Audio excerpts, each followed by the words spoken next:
Asylum Inc. presents Hollow. Blood filled the streets as wave after wave of the possessed rioted across the city, slowly converging on the hospital that housed Jacob Kale. The media reported the violence as some form of mass hysteria or potentially even some form of terrorist attack, but the reasons behind the madness mattered little. The possessed had instinctual knowledge passed on to them by the artist, driving them like flocking birds towards their target. As the mob neared the hospital, roadblocks set up by emergency services did little to stem the tide, as when any of the possessed bodies were cut down, a new host was immediately found, turning a deadly situation into one of utter chaos. Eventually, the mob of possessed crashed through the lobby door, flooding the hospital. Most were driven on by pure madness, yet some retained enough free will that they took the opportunities to sate their perverse desires on the staff fleeing for safety.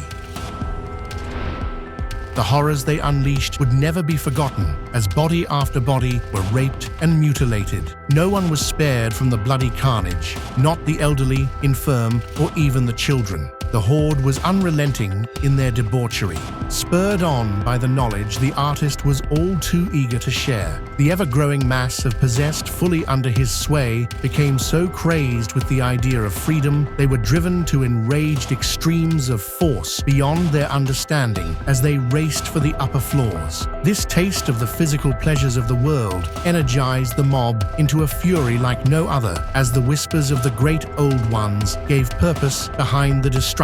Groups and consultants from the CDC, FBI, Asylum, and more had little power to stem the tide, as all looked for physical reasons for the riots. But there, of course, were none to be found, and all the while, the madness continued to spread.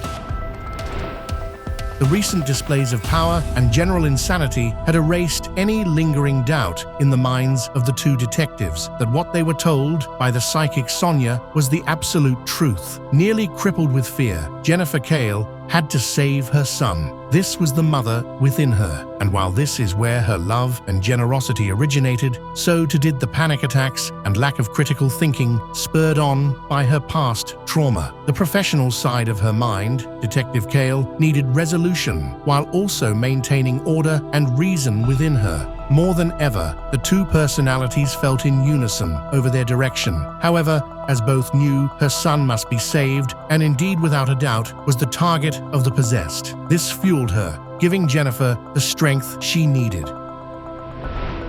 Sonya's waking vision continued to delve deeper within Jacob's mind. Speaking aloud to the two detectives, Sonya's mind struggled to remain connected to Jacob, the visions quickening yet always elusive. The other side will seek to hold the door open. We're looking at a jailbreak, as mundane as that may sound. The only way for these pieces of shit to continue terrorizing the living is for the barrier to remain down, even if just a little. They need your son. He's the wedge that's keeping it open now that my sister sprung the leak. The good news is they'll protect his physical form, but they're not going to care one bit about his mind.